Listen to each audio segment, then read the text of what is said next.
Hey everyone, it's me, Hannah Faye. Thank you for coming to my channel. I've had a couple requests to do some HTML and beginner-friendly videos, so that's what I'm going to do in this video. HTML stands for Hypertext Markup Language, and it's almost as old as I am. It was developed in the very early 1990s. It's used for displaying content in web browsers, and it's very often used with CSS and JavaScript. If you want to use HTML, you will need to learn CSS and JavaScript. So let's begin by looking at the structure of an HTML document. Let me go over this entire markup and kind of explain what all of this means. If I were to write out the structure, I would not include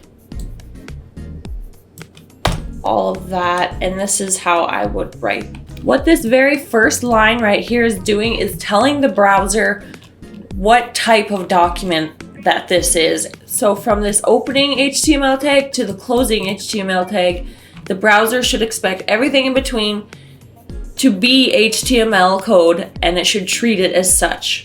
So in the head is where you would put your metadata. Metadata is your title, style sheets, and scripts, which we will get into in a later part.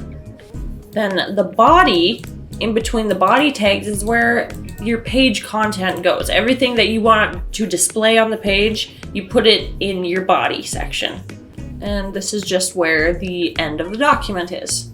So let's discuss what an HTML element is.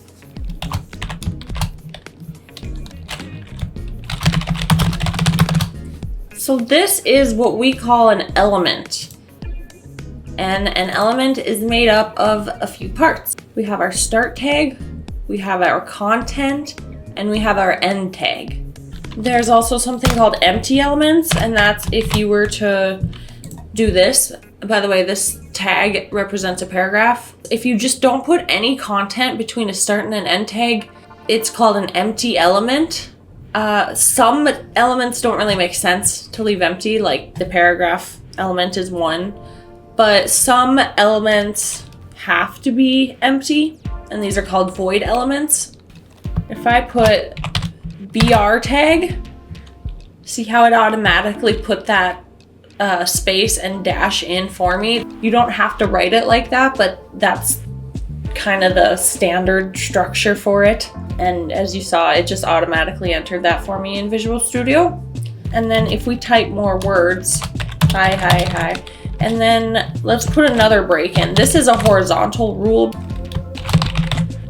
So if I run this, this will be 3 different lines with hello world on one, hi on the second line, and then there will be a horizontal line across the page, and the words hello should be underneath it. So let's see.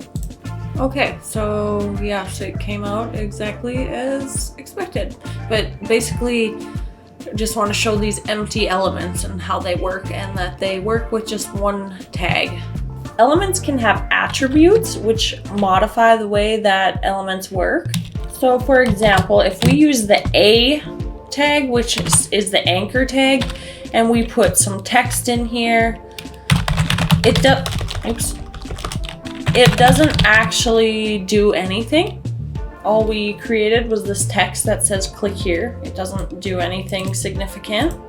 However, if we add the attribute href to the tag and include a link,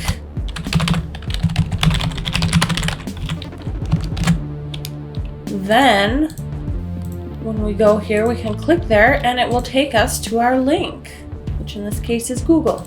You can apply multiple attributes to a single element, just separate them with at least one space. And you can even use custom attributes or author-defined attributes. All you have to do is prefix the word data. You can literally name it anything you want. Like if I put author name and then just put my name, it doesn't change the functionality of it at all. You can use them for whatever you want. Also, as you saw, when I ran this code, it showed up on the web page, even though I didn't have all the markup, all this stuff. This ran just fine.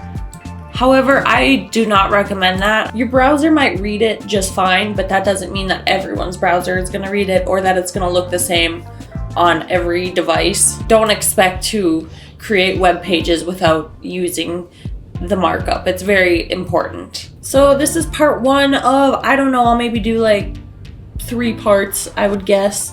I wanted to also talk about a couple of tools that will help you if you're a beginner. So I used Microsoft Visual Studio. That's a really good editor for beginners. It's really super simple. It helps you so much. It does have to work for you, honestly. But if you'd rather do it the hard way, I like using Notepad++.